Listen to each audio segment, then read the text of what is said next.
আজকের ভিডিও কিন্তু শুরু করছি একদম রান্নাবান্না দিয়েই। আমার আজকে রান্না করতে হবে। কোনো তরকারি অনেক সময় থাকলে আমি রান্না করি না, কিন্তু আজকে আমার একদম সব কিছুই রান্না করতে হবে। আর আজকে খুব মজার একটা আইটেম আপনাদের সাথে শেয়ার করব। অনেকেই এটা হয়তো খেয়ে থাকেন, আর সেটা হচ্ছে শুটকি পাতুরি। আর সাথে মুরগির মাংস রান্না করব, তারপরে হচ্ছে মিরকা মাছ দিয়ে সবজি দিয়ে রান্না করব। তো 3টা চুলায় আমি 3টা তরকারি বসিয়ে দিলাম, তাহলে একসাথে হয়ে যাবে আর কি। আমি ম্যাক্সিমাম টাইমে এরকমই করি, সব কিছু গোছগাছ করে একসাথে বসিয়ে দিই আর কি, তাহলে সময়টা নষ্ট হয় কম। আর আমরা মেয়েরা আসলে আমাদের আল্লাহ হাত দিয়েছেন 2টা, কিন্তু আমরা কাজ করি হচ্ছে 10টা হাত দিয়ে, একদম দুর্গার মতো, তাই না? আমাদের 2 হাতে অনেক কিছু করতে হয়। এই যে রান্না করতেছি, রান্নার ফাঁকে ফাঁকে আবার অন্য কাজও কিন্তু করতেছি। তারপরে দেশে একটু ফোন দিলাম, কারণ যে রান্না করার পরে খাওয়া দাওয়ার টাইম হয়ে যাবে, তখন অত ফোনে কথা বলতে পারবো না। বাংলাদেশের সাথে টাইমটাও আমাদের মিলে না অনেক সময়। সেজন্য আমি যেটা করি, রান্না করতে করতেই সবগুলো ফোন কল শেষ করে ফেলি। অনেক সময় দেখা যায় ধরেন জিপিতে ফোন দেওয়া, এদিক সেদিক ফোন দেওয়া, এগুলোও আমি রান্না করতে করতেই করি। তো কিছু করার নাই আর কি, প্রত্যেকটা সময় কাজে লাগাই। যেহেতু কোনো হেল্পিং হ্যান্ড নাই, সাহায্য করার কেউ নাই, নিজেরাই করি, সেজন্য সব কাজ এভাবেই করতে হয়। তো কষ্ট হলেও সমস্যা নাই, নিজে যেটা করলে সুবিধা হয় যে সব কিছু আসলে টাইমলি হয়ে যায়, কারোর উপর ডিপেন্ডেন্ট থাকতে হয় না, সে আসবে করে দেবে। আর একটা হচ্ছে যে গুছানো থাকে সব সময়, কারণ আপনি জানেন আপনার এই জিনিসটা কোথায় রাখতে হবে, ঘর এলোমেলো হয় না আর কি। নিজে কাজ করা অনেক সুবিধা, অনেক। তো আমি মাংসের জন্য গরম মশলা নিচ্ছিলাম, আর ওই যে ফ্রাই প্যানে আদা রসুন দিয়ে দিলাম, পেঁয়াজ দিয়ে দিলাম, ওইটা হচ্ছে শুটকির জন্য। শুটকিতে আমি বাটা আদা রসুন দিই, তারপরে বাকি মশলাগুলো আপনার সাথে পরে শেয়ার করছি। তো ভাজা ভাজা হয়ে গেলে আদা রসুনটা আমি একটু পানি দিয়ে দিব, যাতে আদা রসুনের যে কাঁচা একটা স্মেল আছে সেটা খুব ভালো করে চলে যায়। আর গুঁড়া মশলাগুলো দিয়ে দিব, ধনিয়া গুঁড়া, জিরা গুঁড়া, হলুদ গুঁড়া, মরিচ গুঁড়া, এগুলো সব দিয়ে ভালো করে কষাবো। আবার একটু কাঁচামরিচও দিব আর কি। যারা ঝাল পছন্দ করেন তারা কিন্তু নাগামরিচ দিতে পারেন, বা আরও বেশি গুঁড়ো মরিচ দিতে পারেন। আমার বাচ্চারা অত ঝাল খেতে পারে না, আমিও খেতে পারি না, এই জন্য আমরা অল্প পরিমাণেই ঝাল দিই আর কি শুটকিতে, অনেক বেশি ঝাল দিতে পারি না। তো ভালো করে মশলা কষাবো, এই শুটকির মশলাটা ভালো করে কষালে শুটকিটা মজা হয়, এই জন্য আমি আবার পানি দিয়ে দিব একটু কষানোর জন্য। আর আজকের এই শুটকিটা রান্না করবো হচ্ছে লইট্টা শুটকি দিয়ে। তো এই যে দেখেন মশলা খুব সুন্দর করে কষানো হয়ে গেছে, এবার আমি কুচি কুচি করে কিছু কাঁচামরিচ দিয়ে দেব। তো যে কথা বলছিলাম, আসলে আমাদের মেয়েদের অনেক অনেক সংসারে ভূমিকা থাকে, একদম সংসারে A to Z আমাদেরই কিন্তু করতে হয়। তারপরেও দেখবেন আমাদের সংসারে অনেক মূল্যায়ন কম হয়। তো শুটকিটা কিন্তু আমি ভিতরে কাঁটাটা আগে ফেলে দিয়েছি, গরম পানি দিয়ে ভালো করে সিদ্ধ করে কাঁটাটা ফেলে পরিষ্কার করে ধুয়ে নিয়েছি। এইভাবে করলে হয় কি, আপনি যখন শুটকিটা খাবেন তখন দেখবেন যে কাটা কাটা লাগে না। শুটকি খাওয়ার সময় যদি কাটা কাটা লাগে, বেছে বেছে খেতে হয়, এটার মতো বিরক্তিকর জিনিস আর কিচ্ছু নেই। সেজন্য আমি এই শুটকি, যেই কোনো শুটকি রান্না করার সময় আমি কাটা বেছে তারপরে রান্না করি আর কি।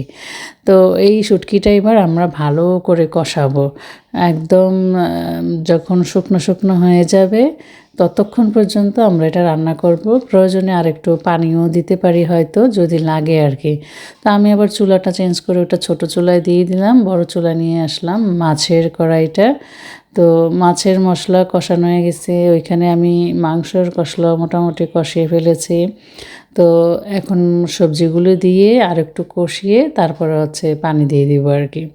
তো যেটা বলছিলাম, আমাদের সংসারে মেয়েদের ভূমিকা অনেক, কিন্তু দেখবেন উঠতে বসতে সব জায়গায় আবার মেয়েদেরই দোষ বেশি। এত এত ভূমিকা মেয়েদের, একদম একজন মা বলেন, বোন বলেন, স্ত্রী বলেন, সব ক্ষেত্রে কিন্তু আমাদের বিরাট একটা ভূমিকা থাকে।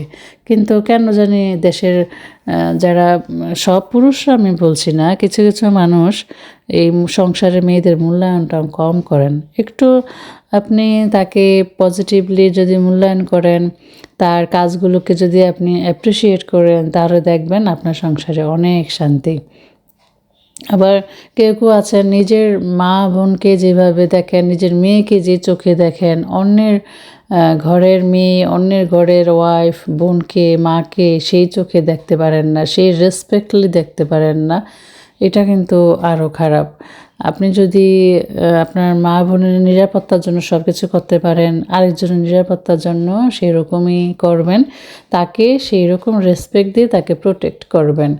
আপনার মা বোনের যদি কোনো ফিজিক্যালি কোনো ক্ষতি হয় বা কেউ একটা বাজে কথা বলে, কেউ যদি হ্যারাস করে, আপনার যেরকম খারাপ লাগে, আপনি যদি আরেকজনকে করেন, আরেকজনের ভাই বোনের কিন্তু সেই খারাপটাই লাগে। এটা সবসময় মাথায় রাখবেন। তাহলে দেখবেন যে এই যে আমাদের দেশে এত ধর্ষণের ঘটনা ঘটে, মেয়েদের এত হেনস্থার ঘটনা ঘটে, এগুলি হবে না। কেন আমি বুঝি না যে মাথায় কেন আসবে যেই ঘরে মা আছে, বোন আছে, যে আমি আরেকজনের মা বোনকে কেন এইভাবে হেনস্থা করতে যাব। এই জিনিসগুলো আসলে কবে যে চেঞ্জ হবে। তো শুটকি কষানোর পরে আমি আবার রসুন দিয়ে দিলাম। এখন যে মাখা মাখা ভাবটা আছে, এটা থাকতে থাকতেই না দেখবেন যে শুটকিটা অনেক রসুনটা নরম হয়ে গেছে। আর শুটকির মধ্যে এরকম আস্ত রসুন না দিলে কিন্তু মজা নেই। রসুনটা এই লম্বা লম্বা করে কেটে কুচি করে আমি দিয়ে দিয়েছি। খুব মজা হয় এইভাবে রান্না করলে, করে দেখবেন। তো আমরা এটা লাউ পাতুরি করবো আর কি। তো লাউ শাকটা, কুমড়া শাকটা, আমি আজকে কুমড়া শাক নিয়েছি কিন্তু আমি লাউ শাক বলে ফেলছি আর কি। তো কুমড়া শাকটা আমি 5 মিনিট গরম পানিতে ভিজিয়ে রেখেছিলাম। ভালো করে পরিষ্কার করে ভিজিয়ে রেখে তারপরে এই যে এইভাবে মরিয়ে নিচ্ছি। এইভাবে করলে হয় কি, আপনার ওই সুতা দিয়ে গিট্টু দিতে হবে না, কিচ্ছু করতে হবে না। অনেকে সুতা দিয়ে পেঁচিয়ে দেয় যাতে না খোলে, কিচ্ছু করতে হবে না। আপনি জাস্ট এটা 5 মিনিট গরম পানিতে ভিজিয়ে রাখবেন। এই যে দেখুন খুব সুন্দর করে হয়ে গেছে। তো এটা এই সবগুলো আমি বানিয়ে নিব। খুব সহজ না বানানো, খুবই সহজ। আপনারা যারা আগে সুতো দিয়ে করতেন তারা এইভাবে করে দেখবেন। এত ঝামেলা করতে হয় না শুটকি পাতুরি করার জন্য আর কি। এটা কিন্তু লাউ পাতা দিয়ে অনেক মজা হয়। তো আমার লাউ গাছের শেষ, লাউর পাতা নাই, এই জন্য আমি আজকে কুমড়ো শাক নিয়েছি আর কি। তো কুমড়ো শাকগুলো আবার পাঠিয়েছে আমাদেরই এক ভাবি। তো তাকে অনেক ধন্যবাদ আমাকে পাঠানোর জন্য আর কি। আমার বাসায় এই লাউ পাতুরি, কুমড়োর পাতুরি সবাই অনেক পছন্দ করে আর কি। তো যখন এই কুমড়ো শাক, লাউ শাকের সিজন আসে, আপনারা এটা করবেন, করে দেখবেন যে অনেক মজা খেতে। তো এখন তো আমাদের এখানে সামার, এগুলি অনেক সুন্দর হয়। একটু টবে লাগালে মোটামুটি 1-2 বেলা শাক খাওয়া যায় আর কি। এই জন্যই শখ করে আসলে আমি এই একটু লাউ শাক, কুমড়ো শাক লাগাই, গাছ লাগাই আর কি, শাক খাওয়ার জন্য আর কি। তো সবগুলো আপনি এভাবে করে নেবেন, তাহলে দেখবেন যে অনেক সহজ হয় আর কি। আর এটা একদম হালকা তাপে একটু সময় নিয়ে এপিট ওপিট মুচমুচে করে ভেজে নেবেন। গরম গরম ভাতের সাথে খেয়ে দেখবেন অনেক মজা।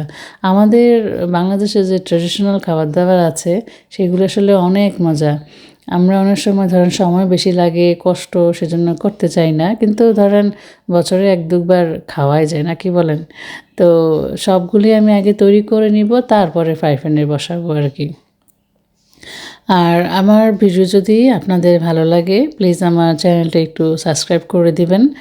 আর যদি ভালো নাও লাগে তাও কমেন্টস করে জানাবেন যে আমার কোন সাইডটা আসলে ইমপ্রুভ করা উচিত আর কি। তো তেল কিন্তু অল্প পরিমাণে দিবেন, অনেক বেশি তেল দেওয়া দরকার নেই। তো এইভাবে কম আঁচে বসিয়ে রাখবেন, এক পিঠ হলে আরেক পিঠ উল্টে দিবেন আর কি। এই শুটকি পাতুরিটা আপনারা চ্যাপা শুটকি দিয়ে করতে পারেন, তারপরে কাচকির যে ছোট ছোট শুটকি পাওয়া যায় সেটা করতে পারেন, যে কোনো শুটকি দিয়ে করতে পারেন। আর শুটকিটা যদি বাটা মরিচ দিয়ে করা যায় সেটা আরও মজা। তো এই যে আমি এই পিঠ উল্টে সবগুলো এরকম মুচমুচে করে ভেজে নিয়েছি।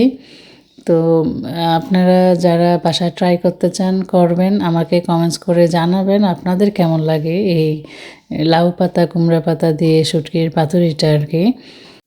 তো আজকের মতো এখানে আমার ভিডিওটা শেষ করছি। সবাই অনেক ভালো থাকবেন। সবাইকে অনেক ধন্যবাদ আমার ভিডিও দেখার জন্য।